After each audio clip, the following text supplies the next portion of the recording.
The sudden downpour sent streams of water fingering out over the dirt road and dumping into the ditches. Sections of the passageway started to flood as the heavy amount of runoff overwhelmed the culverts. Fortunately for Faith, Gideon had insisted on driving her home. Otherwise, she'd be stranded somewhere trying to wait out the storm.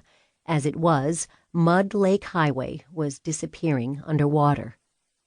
Gideon's face tensed as the buggy jerked in a chugging motion. No longer trotting, the standardbred went from a clumsy gallop to a sprinted run within seconds of a flash of lightning and a crack of nearby timber splitting.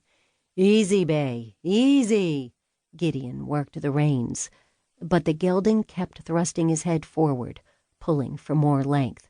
"Hold on, Faith." The buggy wheel dipped into a washed-out area of the road, and Faith clutched the edge of the bench with a white-knuckle grip.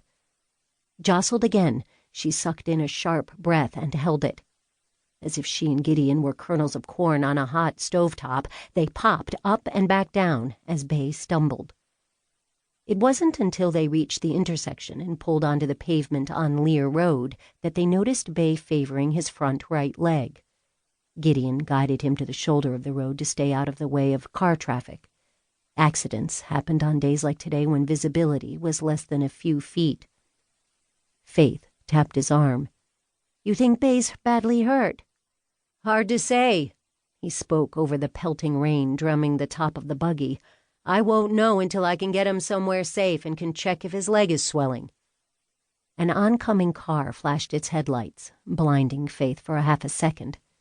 She squeezed her eyes closed as the car sped past, a whoosh of rain spraying the side of the buggy. Opening her eyes, she peered at Gideon, who, staring straight ahead, appeared unfazed. Another vehicle passed them from behind. She focused on the yellow line dividing the road. They'd be home soon, out of this horrific weather, sipping a cup of herbal tea. Her mouth watered for a slice of cinnamon raisin bread and a sip of lemon ginger tea. They passed Bishop Zook's farm on the left, but she didn't notice the Zook's fence dividing the property lines until they were right up on it. On a clear day, she would be able to see her farm from this distance. Her father's barn was nestled on a hillside and one of the tallest in the areas. "This rain isn't letting up," she said, not thinking the obvious remark would cause Gideon to take his eyes off the road. Gideon studied her. "Are you still cold?" "Net wrapped in this quilt. Are you?" She lifted the corner. "I'll share." "Nay!" Gideon snapped his attention back on the road. "Nay." He said that fast. Oh, what was she thinking, offering to share the blanket? At least he was watching the road and not her cheeks blaze. Faith pulled the quilt up higher, burying her face up to her eyes. Bay's scent on the blanket wasn't too strong, but some of the loose horsehairs tickled her nose. Olivia must not know he used the quilt as a horse blanket, otherwise she'd have something to say. Faith breathed a sigh of relief once Gideon pulled into her drive. Home safe. Now, to find Dat. He had a special way of treating injured animals. He would know how to care for Gideon's horse. She craned to look for light coming from the sitting room window. On rainy days like today, Dat was often spotted sitting in his favorite chair reading the Bible by lamplight. But that wasn't the case today. The sitting room was dark.